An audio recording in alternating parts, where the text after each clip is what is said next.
Welcome back po sa ating channel. Ngayon po ay araw ng Tuesday, 6:30 PM na po dito.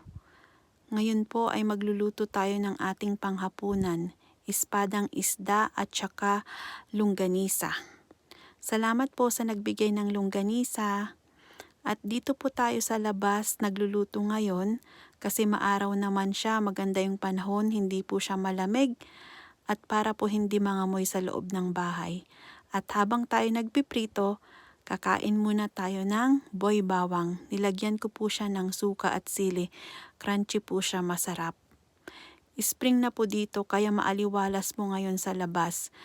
Tirik na tirik pa po yung araw kahit hapon na. Ayan, luto na po yung ating isda. Baliktarin na po natin. Crunchy po siya. Bilisan lang natin yung pagbaliktad kasi masakit po yung talsik ng mantika. At sana hindi mangamoy at hindi magalit yung kapitbahay. Ayan, luto na po ang ating isda, longganisa at gumawa po tayo ng kamatis.